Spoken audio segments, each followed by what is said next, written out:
ನೋಡಿ, ತಮಗೆ ಗೊತ್ತಿರೋ ಹಾಗೆ ಹಿಂದೆನೂ ಕೂಡ ನಲ್ಪಾಡವರು ಶ್ರೀಕೆ ಅವ್ರ ಜೊತೆ ಪರಿಚಯ ಇದ್ದಾರೆ ಅಂತ ಅವರೇ ಬಹಿರಂಗವಾಗಿ ಹೇಳ್ಕೊಂಡಿದ್ದಾರೆ.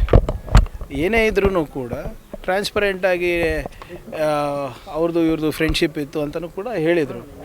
ಅದು ಯಾವುದೋ ಒಂದು ಗಲಾಟೆ ಸಂದರ್ಭದಲ್ಲೂ ಕೂಡ ಅದರಲ್ಲಿ ಅವ್ರು ಭಾಗಿಯಾಗಿರಲಿಲ್ಲ, ಅದನ್ನು ಕೂಡ ಅವ್ರ ಹೆಸರು ಸೇರಿಸಿದ್ದಾರೆ ಅಂತ ಹೇಳಿದರು. ಬಟ್ ಇದು IT ED ಎಲ್ಲ ರೇಡ್ ಆಗ್ತಾ ಇರೋದು ಆ ವಿಚಾರಕ್ಕೂ ಬೇರೆ ವಿಚಾರಕ್ಕೂ ಗೊತ್ತಿಲ್ಲ. ನೋಡೋಣ ಏನಿದೆ ಅಂತ. ಅವ್ರ ED ಅವ್ರು ಹೇಳಬೇಕಲ್ಲ, ಇದೇ ಕಾರಣಕ್ಕೆ ಆಗ್ತಾಯಿದೆ, ಅದೇ ಕಾರಣಕ್ಕೆ ಆಗ್ತಾಯಿದೆ ಅಂತ. ಅದೇನಿದೆ ಬರಲಿ ಹೊರಗಡೆ. ಆದರೆ ಬಿಟ್ಕಾಯಿನ್ ಸಂಬಂಧಿಸಿದಂತೆ ಟಾರ್ಗೆಟೆಡ್ ಆಗಿ ಇವ್ರು ಮಾಡ್ತಾಯಿದ್ರೆ ಇವತ್ತು ಭಾಳ ಬೇರೆ ದೊಡ್ಡವ್ರ ಮನೆಗೂ ಆಗಬೇಕಾಗಿತ್ತು ಬಿಟ್ಕಾಯಿನ್ ವಿಚಾರದಲ್ಲಿ. ಇದೆ ಅಲ್ಲ, ಚಾರ್ಜ್ ಶೀಟ್ನಲ್ಲೇ ಇದೆ ಅಲ್ಲ ಹೆಸರುಗಳು ಕೆಲವು. ಆವಾಗ ಯಾರ್ಯಾರು ಹೋಮ್ ಮಿನಿಸ್ಟರ್ ಇದ್ದರು, ಯಾರ್ಯಾರು ಆಡಳಿತದಲ್ಲಿದ್ದರು, ಏನೇನಾಯಿತು ಎಲ್ಲ ಗೊತ್ತಿದೆ ಅಲ್ವಾ. ಏನೂ ನಡೆದೇ ಇಲ್ಲ ಅಂತ ತಾನೇ ಹೇಳಿದರು ಹಿಂದಿನ ಸರ್ಕಾರದವರು. ನಾವು ಬಿಟ್ಕಾಯಿನ್ ವಿಚಾರ ಪ್ರಸ್ತಾಪ ಮಾಡಿದಾಗ ಹಿಂದಿನ ಸರ್ಕಾರದವ್ರು ಏನು ಹೇಳಿದ್ರು, ಏನೂ ಆಗೇ ಇಲ್ಲಪ್ಪ ಅಂತ ಹೇಳಿದರು. ಅದಾದಮೇಲೆ ಏನಾಯಿತು ಎಲ್ಲರಿಗೂ ಗೊತ್ತಿದೆ. ನೋಡೋಣ ಅದು ಯಾವ ವಿಚಾರಕ್ಕಾಗಿದೆ, ಹೇಗಾಗಿದೆ ಅಂದ್ಬಿಟ್ಟು. ಆಮೇಲೆ ನಿಮ್ಮ ನಲ್ಪಾಡು ಮತ್ತು ಇದಕ್ಕೆ ಸಂಬಂಧ ಇಲ್ಲ ಅಂತ ಅವರೇ ಹೇಳಿರೋದು. ಏನಿವೆ ಲೆಟ್ ED ಚಾರ್ಜ್ ಶೀಟ್ ಹಾಕಲಿ, ನೋಡೋಣ ಏನಂತ.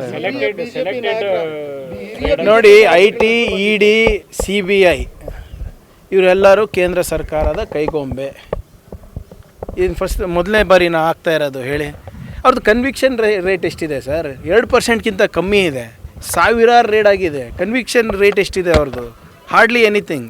It is nothing but a political tool. ಹೆದರ್ಸೋಕ್ಕೆ ಬೆದರ್ಸೋಕ್ಕೆ ಮಾಡ್ತಾ ಇರೋದು ಅಷ್ಟೇ. ಇಷ್ಟು ದಿನ ಯಾಕೆ ಸುಮ್ಮನಿದ್ರು? ಇಷ್ಟು ದಿನ ಇತ್ತಲ್ಲ.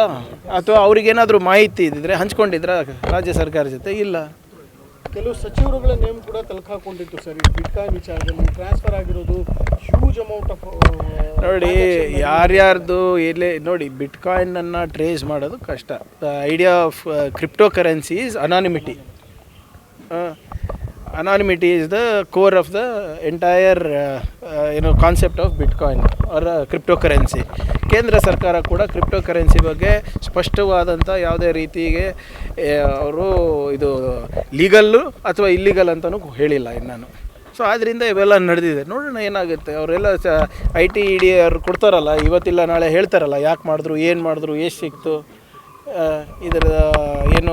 ಇದರದ್ದು ಪೈಪ್ಲೈನ್ ಏನಿದೆ, ಮತ್ತು ಹಣದ ಏನು ಟ್ರೇಲ್ ಏನಿದೆ ಕೊಟ್ಟರೆ ನಾವು ಮಾತಾಡ್ಬೋದು. ಸರ್ಕಾರ ಕೂಡ ತನಿಖೆ ನಡೆಸಿದೆಯಲ್ಲ ಸರ್, SIT ಮಾಡಿ. ಏನಾಯ್ತು ಸರ್ ಈಗ? ನೋಡೋಣ. SIT ವರದಿ ಸಂಪೂರ್ಣವಾಗಿ ನಾನಂತೂ ಓದಿಲ್ಲ, ಅಥವಾ ನನ್ನ ಹತ್ರನೂ ಇಲ್ಲ. ಅದು ಕ್ಯಾಬಿನೆಟ್ ಸಬ್ ಕಮಿಟಿಗೆ ಕೊಟ್ಟರೆ ಅವಾಗ ತಿಳ್ಕೊಂಡು ಹೇಳ್ಬೋದು. Will see what happens. Okay, thank you.